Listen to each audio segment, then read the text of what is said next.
Hello friends, I hope सब लोग अच्छे होंगे। बिहार पुलिस 21,391 पोस्ट का जो मेन सवाल है एनसीएल और ईडब्ल्यूएस, क्या एनसीएल और ईडब्ल्यूएस का प्रॉब्लम होने वाला है भाई? 100% होगा। मैं पहले भी इस चीज़ पे वीडियो बना चुका हूं और फिर से बना रहा हूं क्योंकि मुझे कुछ नया जानकारी प्राप्त हुआ है। तो कानूनी तौर पर ये है, ना कि ये नियम है। आपका पोर्टेबल कांस्टेबल 689 पोस्ट ये नियम लागू हुआ है। बीपीएससी का भी हो गया, दरोगा का जो 1275 पोस्ट का है उसमें भी ये नियम लागू हो चुका है कि आपका एनसीएल और ईडब्ल्यूएस आपको फॉर्म भरने से पहले का। और कट ऑफ डेट से हो गया, देखिए बीपीएससी में जो है कट ऑफ डेट से पहले का है, मतलब 1 अगस्त 2023 का उनका कट ऑफ डेट है। अगर उस आधारित पर अगर देखा जाए तो बिहार पुलिस का कट ऑफ डेट है 1 अगस्त 2022, तो आपको उससे पहले का आपके पास रहना चाहिए। ये आधारित बोल रहा हूँ कि बिहार पुलिस और 21,391 पोस्ट और बीपीएससी दरोगा 1275 पोस्ट के जो आधारित जो डेट दिया गया कट ऑफ, उसके आधारित मैं ये बात बोल रहा हूँ। और जहाँ तक मुझे बात प्राप्त हुआ है, जहाँ तक मुझे पता चला है इस चीज़ को, और देखिए ये कोई नियम नहीं, ये कानून है। आप अगर कोई चीज़ का अगर बेनिफिट उठाते हो तो आपको फॉर्म भरने से पहले आपके पास रहना कंपलसरी है। अगर आपके पास पहले का अगर आपके पास है कि हाँ ईडब्ल्यूएस आपके पास फॉर्म भरने से पहले का है और एनसीएल आपके फॉर्म भरने से पहले का है, तो आपको सुझाव किया जाएगा, ना कि आपको बाहर कर दिया जाएगा। फॉर्म भरने से अगर पहले आपका है तो ये नहीं कि डायरेक्टली आपको बाहर कर दिया जाएगा और उस चीज़ को जांच पड़ताल करके आपको सीट मिल सकता है। अब रही बात कि जो फॉर्म भरने के बाद बनाए, देखो जो फॉर्म भरने के बाद बनाए भाई 100% में बड़ा वो बाहर हो जाएंगे। अगर आपके पास वो कोई बात नहीं सुनने वाले हैं। पहले में आपके पास 3 साल तक लिमान स्टेट पे एनसीएल 3 साल के लिए रहता है। अगर आप बनाए हो 1 जुलाई 2023, 1 जुलाई 2020, 1 जुलाई 2023 और 1 जुलाई 2020 के बीच के अगर आपका बना हुआ तो आपका ग्रीन जोन में हो। मेरी बात समझ लीजिएगा। 1 जुलाई 2020 सॉरी 20 जुलाई 2020 और 20 जुलाई 2023 के बीच में अगर आपका बना हुआ है तो आपका 3 साल के लिए मान है, उस डेट से आपका सीधे कैलकुलेट होगा। तो 3 साल तक लिए वैलिडिटी रहता है, तो आपको कोई प्रॉब्लम नहीं होने वाला है। यहाँ तक समझ गए हैं कि आपको 3 साल तक लिए स्टेट पे रहता है एनसीएल और 1 साल के लिए रहता है केंद्र पे रहता है। मतलब सेंट्रल पे आपको 1 साल के लिए मान होगा एनसीएल और स्टेट पे आपको 3 साल के लिए। लेकिन ईडब्ल्यूएस स्टेट पर भी 1 साल और केंद्र पर भी 1 साल। अभी वित्तीय वर्ष, अब वित्तीय वर्ष एनसीएल का अगर बात आप समझ गए होंगे तो मैं ईडब्ल्यूएस पर जा रहा हूँ। अब देखिए एक बार मैं रिपीट और करता हूँ एनसीएल वाले लोग के लिए। एनसीएल आपके पास फॉर्म फिल करने से पहले कराना जरूरी है।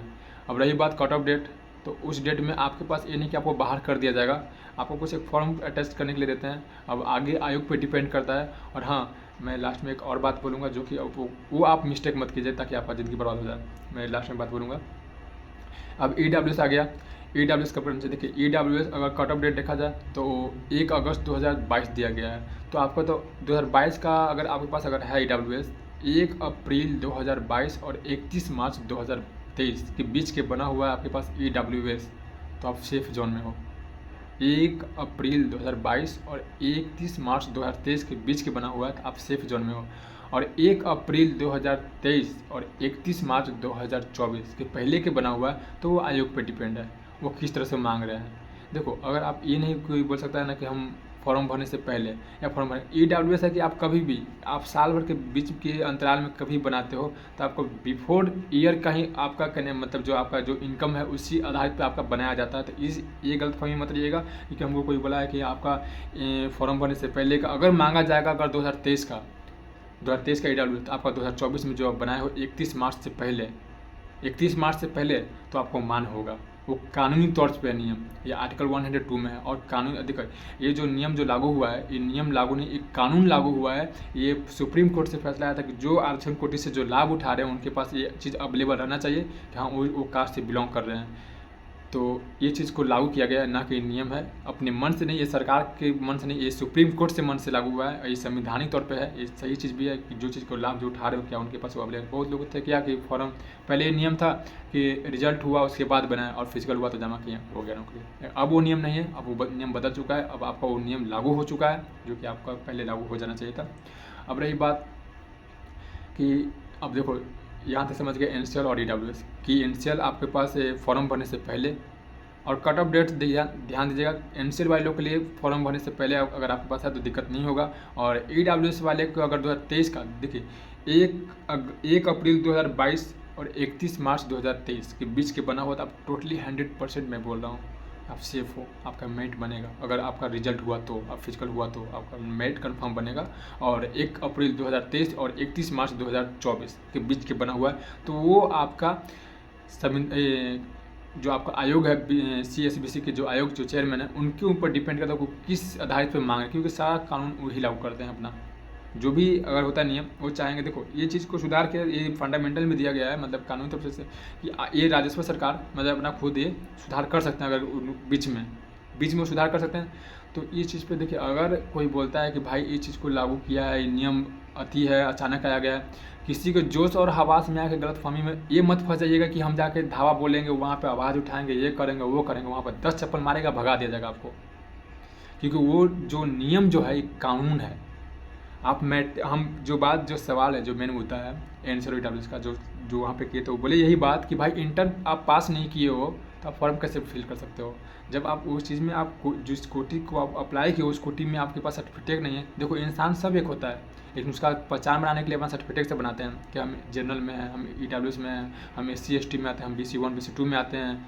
तो उस चीज़ को आपको आधार पर प्रूफ करने के लिए आपके पास आधार होना चाहिए कि हम इस चीज़ में हैं और हम साबित कर रहे हैं कि हम इस चीज़ में हमको लाभ मिलना चाहिए। तो वो चीज़ बोले बात। अब मैं बस यहीं तक बोलूँगा कि भाई अगर आपके पास अगर एनसीआर फॉर्म भरने से पहले है तो आप सेफ़ हो। ईडब्ल्यूएस आपके पास 1 अप्रैल 2022 और 31 मार्च 2023 के बीच के है तो अभी आप सेफ़ हो, और 1 अप्रैल 2023 और 31 मार्च 2024 के बीच का अगर आपका कभी है तो आयोग पर डिपेंड करता है कि वो ले रहे हैं या नहीं ले रहे हैं। उस पर ना आप बोल सकते हो ना हम बोल सकते हैं। बस हम लोग बस एक ही करेंगे, बस अपना आवाज़ तक पहुँचाएँगे सर कि आपका भी मिस्टेक हुआ, हम लोग का भी मिस्टेक है, क्योंकि हम लोग का ज़्यादा मिस्टेक है, आयोग का मिस्टेक नहीं है, क्योंकि हम लोग को बनाना चाहिए था, हम लोग नहीं बनाए। तो ये एक हर मिस्टेक हम लोग का ही है कि नहीं बनाए। और ऐसा नहीं कि मेरे पास है तो मैं बोल भाई कानून है, नियम है, संविधान है, उस पर देश चल रहा है, तो उस चीज़ को आपको मानना ज़रूरी है, ना कि किसी को बात पे बहकाए में और अलबल बोलना है कि अपना करियर चौपट कर लेना है। क्योंकि करियर बनाने में ज़िंदगी भर जाता है, कमाने के लिए आपका एक पल काफ़ी है। अब रहा बात यहाँ पर एनसीआर और ईडब्ल्यूएस का बात खत्म हो चुका है, क्योंकि जहाँ तक था मुझे इन्फॉर्मेशन मिला था, जहाँ तक मैं आप लोगों को शेयर कर चुका हूँ। अब रही बात एग्ज़ाम का, तो मैं बस एक यही बात बोलूँगा कि भाई अपने पहले एग्ज़ाम के लिए सोचिए, जितने भी ऑल मेंबर्स लोग हैं एग्ज़ाम के लिए सोचिए। अब ये मैं अब क्या बोल सकता हूँ, बस अगर वीडियो अगर अच्छी लगी हो तो लाइक करें और शेयर करें, सब्सक्राइब करें। मैं कुछ अब थोड़ा सा 1 मिनट बस समय लूँगा, कुछ कटअप मतलब कि अपना एग्ज़ाम का जो टारगेट है, जो कि हम टारगेट किए हैं अपना सब्जेक्ट को। देखिए बिहार पुलिस 21,391 पोस्ट 2024 का जो मेन अब आ गया है, क्या कि तो फॉर्म आया था 9 जून 2023 में आया था, लेकिन अब 24 में आ गया, 24 का दौर चल रहा है तो 24 ही बोलेंगे। जीएस में टारगेट, देखो कोई चीज़ भी अगर आप तैयारी करते हो तो टारगेट तो करना जरूरी है।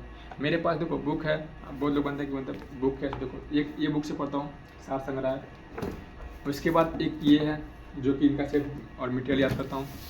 उसके बाद मेरे पास साइंस का भी है और जनरल का भी है, दोनों का ये मेरे पास है, इससे तैयारी करता हूँ। और क्राउन एक बार मैं ख़त्म हो चुका है, क्राउन भी ख़त्म कर लिया। और फिजिक्स हिस्ट्री और ज्योग्राफी के लिए मेरे पास घटना चक्र था, तो ये भी अपना सेट इस सेट से बनाते हैं। और उसके बाद ये जो दोनों, ये पॉलिटिकल हो गया, ये पॉलिटिकल साइंस का हो गया, जो कि इसमें खान सर का, देखिए खान सर का पिक लगा हुआ, तो ये मेरा नोट्स के लिए है। और उसके बाद ये मेरा बायोलॉजी का नोट्स के लिए, जो कि बायोलॉजी में मुझे बहुत ज़्यादा हेल्प किया है।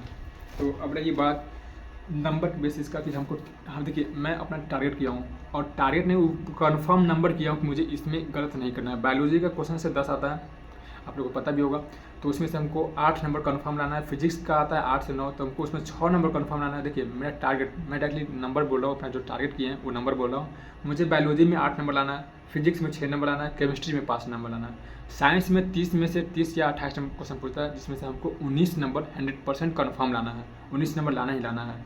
अब 19 नंबर हो गया मेरा साइंस।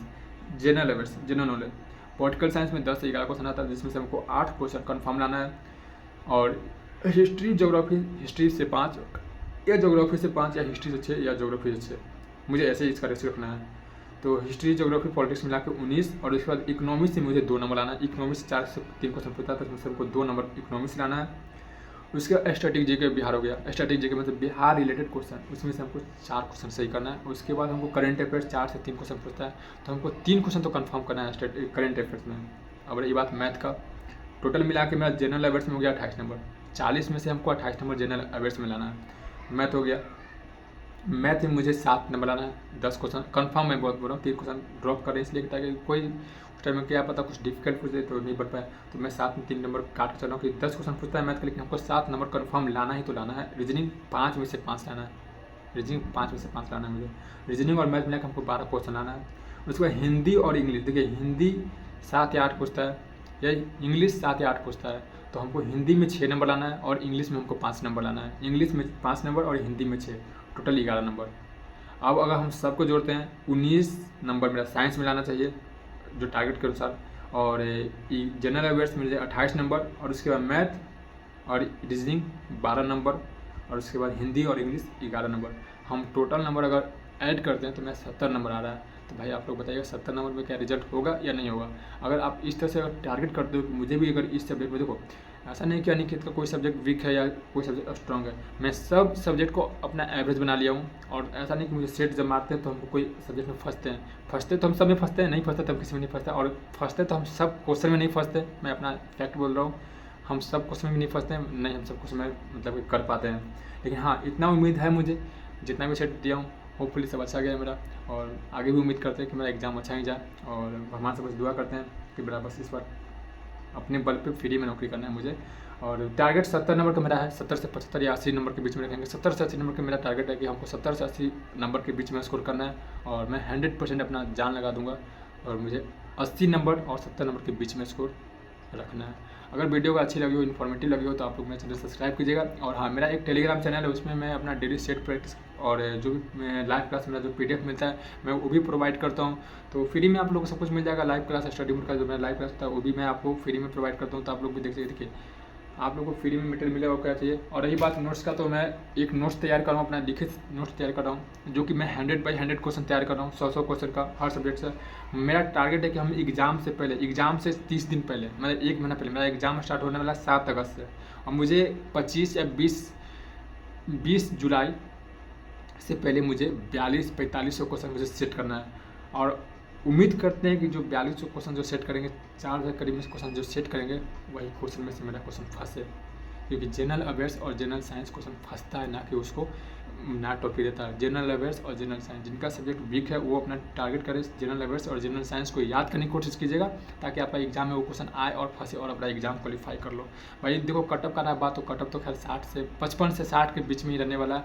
तो कटअप से आप लोग हमेशा सोचिएगा कि 2-3 नंबर एक्स्ट्रा ही रखे, मतलब 60 अगर आता है आप लोग को दिमाग में 70 टारगेट रहना चाहिए, क्योंकि 70 से ऊपर कटअप जाने वाला नहीं है। तो वीडियो सच में अच्छी लगी तो लाइक करें और शेयर करें, और मेरे टेलीग्राम चैनल ज्वाइन करना ना भूलें।